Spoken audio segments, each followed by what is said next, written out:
You ever watch a game of footy, and especially this one where the ending margin was 8.5 goals, and you come away thinking that the margin should have actually been more, it should have actually been less, and yet somehow it feels right.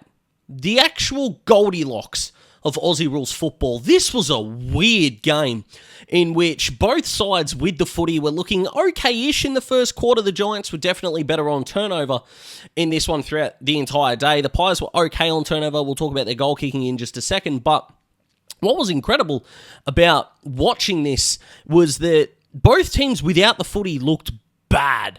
And that is going to be the running theme of, I think, the first month of the season. The actual team that gets on a roll really early in the season, whether it is, do you believe in the softness of, say, a Gold Coast's early fixture? Will it be the Giants, the Hawks, will the Swans or the Pies rebound from this, or insert another team here? Brisbane, of course, Geelong, etc., whoever you think is going to have a really good year. It's actually not going to be what they do with the footy to help set up a game. It's actually what they're going to do without the footy that is going to be so important, because both teams, or all teams at this point in time, either really good or really rusty with their ball use, which, again, is fine. Teams aren't really getting punished on turnover from a 3 to 4 quarter point of view. The Giants did not kill the Pies on turnover for the first 25 minutes of that third quarter. They didn't really do it in the second quarter either, but those last 3 goals in 10 minutes to end the half were massive, so forgive them for that. And considering the amount of dominance that Collingwood had territory-wise, there was, a 55-minute period of this game where Collingwood had 79% of the time in their forward half, and they kicked 1 goal 6, which is a massive problem. But what I found really interesting in the differences between these two sides as the scoring shots were remaining relatively even, because of their ability to work back without the footy. When Leon Cameron was in charge, the Giants looked elite with the footy, and that got them to some preliminary finals and, of course, the one grand final. They were awful without the footy because they had too many midfielders and too many high half forwards, especially, that did not want to run backwards with the footy. They did not want to turn around and head defensively to help out. They did that in spades. I thought their defensive running, their defensive pressure as well, and even in the forward half, their offensive pressure without the footy was some of the best that I've seen from a Giants team in a long time. Now, is part of that the fact that Collingwood were awful? Yes, and we'll talk about them a little bit later on, but I'm also a massive believer in you've got to give the winners a lot of credit, which is what I want to do in these reactions, and that was really good to see. It sucks that Kieran Briggs got injured the way he did. Fingers crossed he is okay. What they're going to do in the ruck department is going to be really interesting. The irony of Braden Bruce finally not being on their list yet, he is so needed right now, is kind of hilarious, if I'm being honest. Matt Flynn, who of course has moved on as well. The Giants, the ruck revolving door was imminent, and right now they need one, which is a little bit ironic, but of course the health of Kieran Briggs is the most important thing. It really is, but I think this was a masterclass, and this is probably where I've underrated GWS a little bit this year. The fact that they were able to turn, go, and help get back. Now, did they need to? You could make the argument with Sam Taylor's 8 intercept marks that they were fine down there. I think Jack Buckley took 2 or 3 as well, which is more than handy. Connor Iden did his job on Bobby Hill for the majority of the game perfectly, so no problem with that in the slightest. As we know, that is a really good thing. So overall, I don't think the Giants could have played a more perfect opening game. Now, what I mean by that is that it wasn't the perfect game. Absolutely not. Their tall forward problems without Jesse Hogan are predominant, absolutely, and I come away from it a little bit the same as I did in the Hawthorn game, is that they came away with 104 points on the board like the Hawks did with 96, without a functioning tall forward for the majority of the day. Yeah, Callum Brown did some really nice things, did them on the deck. Now, there are some other teams that wish their tall forwards could do that, absolutely. But contested marks inside their forward 50 was just not something that happened. Aaron Cadman, the poor bugger, flew for everything, and I thought looked really good in the air, but he just couldn't convert. He's got a little bit of the lean going on, circa Jared Ruffhead in 2009, 10, 11, a little bit of Travis Cloke as well as you get towards the mid 2010s, as Ruff had really gotten that out of his game, and it happened with Cloke a couple of times as well. Just those balls that would start at the left goalpost, and invariably, because he was leaning back a little bit and not getting a whole lot of momentum in his routine, effectively, he's walking in towards goal. It's kind of slow, laconic, and you really are relying on no margin for error there. He's a young player. He'll get better at that. I'm not here to bash him in the slightest at all. But what they were able to do smalls-wise, Darcy Jones was elite. Toby Green standing up in a massive way was awesome. Brent Daniels, I thought, without hitting the scoreboard too much, as that high half forward, was really good. Their backline was elite. Whitfield was great. I've talked about Sam Taylor already, but The story of the day really came down to 3 players for the Giants. The first one being Finn Callaghan, career best day by far. He was legitimately everywhere. He had one of those days as a midfielder where you looked at him and kind of went, have they cloned him? Are there 2 Finn Callaghans out there? He was extraordinary and deserves all the credit in the world. I am way too guilty of this, but I've underrated Josh Kelly for way too long. I am not saying I thought he was a dud or I've ever thought that he's a dud.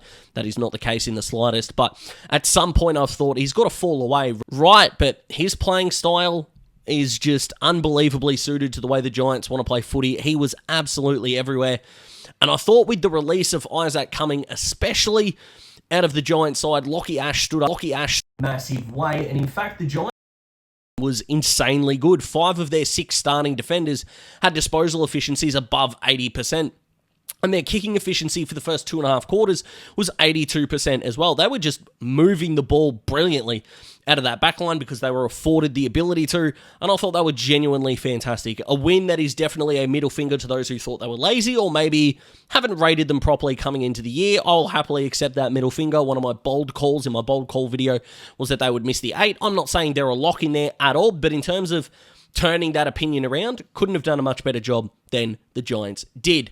Let's move on to the Pies, and I'm actually going to start with the positives here. I'm going to go to Darcy Cameron. It is really annoying me, and this is only in the 15 minutes post-siren that I was sort of scrolling through Twitter as I was getting some other stuff ready, is the amount of people that go, well, Darcy Cameron should have had a good day because he wasn't coming up against a ruckman. And this kind of shits me a little bit because I'm sick of the narrative that players get either underrated or undercredited for having a day out when they should have a day out. You've still got to have a day out. There are so many times where players come up against lesser opponents or have mental fatigue or have mental choking moments that they don't get the job done. Darcy Cameron still did. He deserves credit for that. I thought he was Collingwood's best by far on the day, and Harry Perryman acquainted himself against his old side beautifully. I thought his sidestep looked really good. His kicking did not, but hopefully that is rust and he will be able to improve that as the year goes on. In terms of the negatives for the Pies, let's start individually before we get to the team stuff here. Individually, like Lockie Schultz just had one of the worst days that I can remember. Dan McStay's impact was bar none. Thought Brody Myercheck was really good because he converted his shots. He wasn't on Sam Taylor for the majority of the day. Like, watching that game live, I did note that he was on Jack Buckley a lot, and I think in terms of the one-on-one contests, it was 2 each there from what I could see, so that was good in my opinion. Jack Buckley is a very good key defender, so Brody Myercheck gets a pass. The rest of Collingwood's forward line does not. Will Hoskin-Elliott was not good at all. And one of the biggest things for the Pies that's going to be a bit of a struggle with them is that where is that bump from their youth coming from? Nick Dacos went down, as we know, and fingers crossed that he is okay. We absolutely want Nick to be okay. Of course we do, even if there are other Collingwood players on the ground, mainstream media, so if we could highlight them, that would be all right. But the massive concern for the Pies wasn't actually individualistic. It was actually as a team. Their team structure was awful. They were guarding space the entire day, and then they would press up to their man. However, they either wanted to have one guy behind the ball at all times, or they were getting confused in their communication and sending 2 guys up to the man on the mark, and too many times, especially in GWS's back half, of course Collingwood's front half, that the Giants were just able to slice and dice their way through, and it wasn't really with perfect kicking either. Especially in that second quarter with the 3 goals in the last 10 minutes. 2 of those goals came from rebound 50s or rebounding from the back half, and there were so many uncontested possessions that it was crazy. Like, Collingwood won the contested possession count comfortably and got smacked in the uncontested ball. Their lack of goal kicking early on in the game meant they were behind the 8 ball, and eventually when the Giants were able to capitalise on Collingwood's mistakes, they did not have the scoreboard pressure to keep up. Their forward line looks genuinely dog water at the moment, and it will need to be fixed. This is not me trying to bash the Pies here, as fun as they can be for opposition supporters to smash. When you deliver me 6 goals, 16, and you deliver a forward line that looked inept, you know, we've got a problem. And there are people out there that are going to say, Daz, if they kick 16-6 instead of 6-16, you know, they lose this game by 2 points, it would have been an absolute belter. My agreeance and disagreeance with that is they were setting themselves up to convert those shots. If it was a case of, well, they were just having the yips, they were just struggling a little bit, no.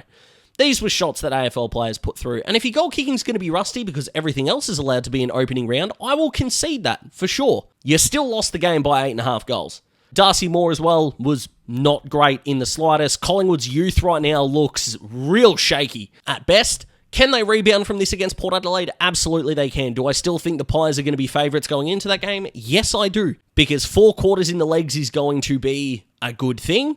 I don't know whether they're going to beat Port Adelaide or not, but I get the feeling that over the next day and a half, maybe 2 days, 3 days, outside of Dacos's injury, the Giants are actually going to get no credit for how well they played, and the entire mainstream footy media is going to neglect the Giants and just throw it on to the Pies, and I think it is largely fair in the moment. That's what these reactions are for.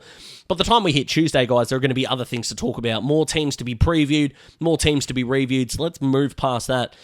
I'd be worried, cautiously worried if I'm a Pies fan. I would be over the moon ecstatic as a Giants fan. How did you guys see it? Comment below, let me know. Like the video if you like the video. Subscribe to join the Daz Talks Footy family. We are 150 subs away from 5K. I can't do it without your help. And you can go check out Daz Talks Footy on TikTok as well. There are a couple of TikTok exclusive stuff that is going on there. Mainly old player highlights, discussion points, all those kinds of things. So you can check me out there as well.